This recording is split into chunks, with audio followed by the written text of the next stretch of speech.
है AMC wise best mutual fund निकालना है एसआईपी पिछले लास्ट 5 ईयर्स में, तो कौन कौन सा स्कीम होगा। अगर हमको एएमसी वाइज चेक करना है, एक्सिस म्यूचुअल फंड में चेक करना है कि कौन कौन सा बेहतरीन एसआईपी चल रहा है, आईसीसी में चेक करना हो, एचडीएफसी में एएमसी वाइज चेक करना हो, तो उसके लिए हमने डाटा लिया है 2018 से लेकर 2023 तक। पिछले 5 साल में जब सेंसेक्स 37,000 था और आज सेंसेक्स 66,000 है, लगभग डबल से थोड़ा सा कम है पिछले 5 साल में। तो इसके लिए हमने StarSIP.in पे गए, SIP के सेक्शन में, यहाँ देख लेते हैं। StarSIP.in पे गए, यहाँ SIP परफॉर्मेंस में गए और यहाँ पे AMC वाइज हम सेलेक्ट कर सकते हैं, तो एक्सिस सेलेक्ट कर लिया। एक्सिस सेलेक्ट करने के बाद all equity, small cap mid cap category wise नहीं, ऑल इक्विटी सेलेक्ट किया। पिछले 5 साल में यहाँ भी सिलेक्ट कर सकते हैं, सिंस इंसेप्शन 1, 2, 3 ईयर कुछ भी, 5 साल सेलेक्ट किया, सबमिट कर दिया 5,000 का SIP। तो पहला जो फंड आता है axis small cap.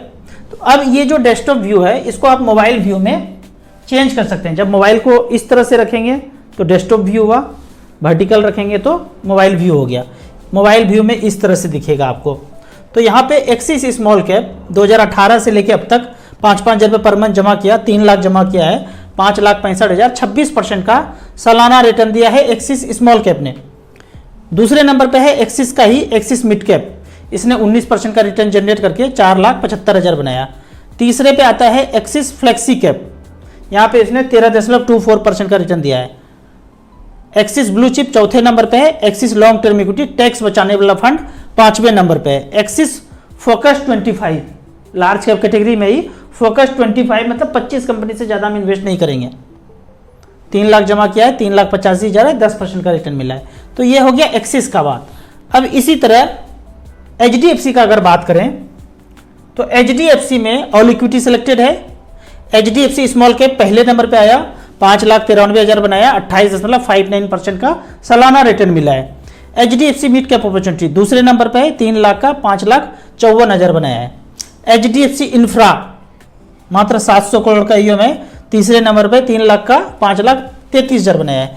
HDFC large and mid cap 3 lakh का 5,13,000, 22% का return. HDFC flexi cap, HDFC focus 30, इस तरह से इसका आप परफॉर्मेंस देख सकते हैं। एचडीएफसी का कौन सा फंड पिछले 5 साल में टॉप पे है। आगे एमसी देखते हैं, आईसीआईसी का सिलेक्ट किया है। तो पहले नंबर पे पिछले 5 साल में आईसीसी प्रूडेंशियल इंफ्रा फंड आता है, इसने 28% का रिटर्न जनरेट करके 5,97,000 बनाया है। आईसीसी प्रूडेंशियल स्मॉल कैप, यहाँ पे इसने 28% का रिटर्न जनरेट किया है। आईसीसी प्रूडेंशियल वैल्यू डिस्कवरी, काफ़ी पुराना फंड ये मेरा है, यहाँ पे पिछले 5 साल में 23% का रिटर्न जनरेट किया है। तो इस तरह से आप आईसीसी का फंड परफॉर्मेंस पिछले 5 साल में दे सकते हैं। 10 साल बढ़ा सकते हैं, 15 साल बढ़ा सकते हैं, सिंस इंसेप्शन कर सकते हैं। यहाँ पे StarSIP में जब जाएंगे कुछ लॉगिन करने की जरूरत नहीं है, मोबाइल नंबर, ईमेल आईडी कुछ देने की जरूरत, परफॉर्मेंस आप ऐसे ही चेक कर सकते हैं। ये 1 टाइम है, ये SIP है, ये कैलकुलेटर है। ये मोबाइल व्यू है, डेस्कटॉप व्यू पे थोड़ा सा अलग दिखता है। अब बात करते हैं कोटक का। तो कोटक में अगर देखते हैं पिछले 5 साल में बात करें तो कोटक स्मॉल कैप पहले नंबर पे, कोटक इंफ्रा दूसरे नंबर पे, कोटक इमर्जिंग इक्विटी तीसरे नंबर पे, कोटक इक्विटी अपॉर्चुनिटी चौथे नंबर पे। अगर आपका टॉप 3-4 में भी फंड आ रहा है तो बेहतरीन है, उसको कंटिन्यू करना है, आपको चेंज नहीं करना है। 5वां फंड है निपॉन का। निपॉन का पहला फंड आता है निपॉन इंडिया स्मॉल कैप, दूसरे नंबर पे है निपॉन पावर इंफ्रा फंड, यहाँ पे 26% का सालाना रिटर्न दिया पिछले 5 साल में। 2018 से 23 का डाटा लिया है, भूतकाल बाद में आया था, भूतकाल आने से पहले शुरू किया। भूतकाल तो भूतकाल ही था, सब सपना में ही जी रहा था। अभी 2023 तक ये रिटर्न दिख रहा है। निपॉन इंडिया मल्टी कैप 24% का रिटर्न दिया। निपॉन इंडिया ग्रोथ फंड सबसे पहला फंड मेरा, 5-5 हज़ार रुपये पर मंथ जमा किया, 18 से 23 तक 3 लाख जमा हुआ, 5,40,000 हुआ, 24% का रिटर्न। तो इस तरह से आप निपॉन का भी फंड देख सकते हैं। SBI का फंड आता है, अब एकदम सेफ सेफर सेफेस्ट वाला, मन में ऐसा लगता है पर वो है नहीं, नाम के साथ लगता है सेफ सेफर सेफेस्ट, उतना ही वोलेटाइल है जितना अदर एएमसी है। पहला फंड आता है SBI कॉन्ट्रा फंड, 2018 से अब तक 3 लाख जमा हुआ SIP के थ्रू, 28% के रेट से 5,88,000 बनाया है।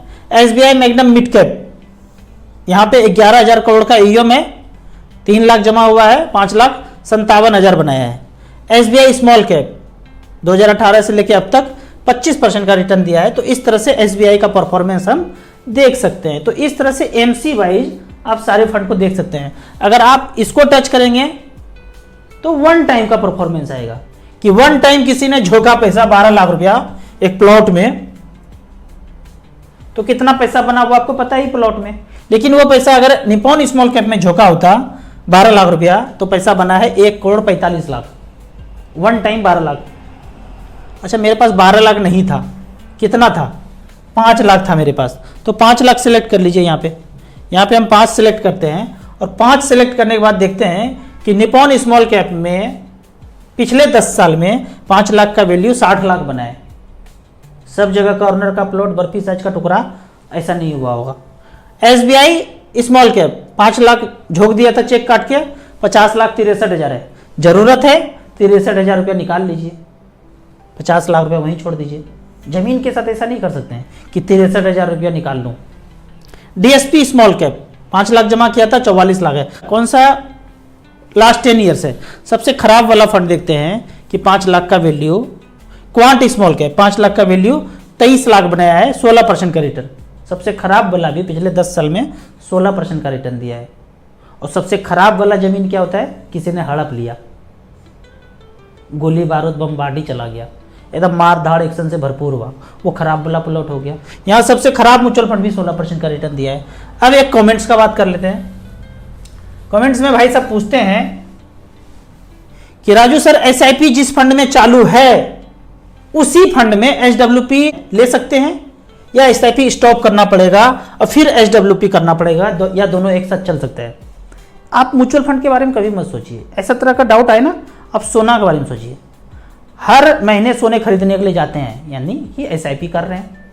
5-5 हज़ार रुपया 5-5 हज़ार रुपया करके 20 साल से सोना खरीदते आ गए। अब आप कहते हैं इससे SWP यानी पेंशन चाहिए, यानी कि थोड़ा थोड़ा सोना बेचूंगा और पेंशन लूंगा।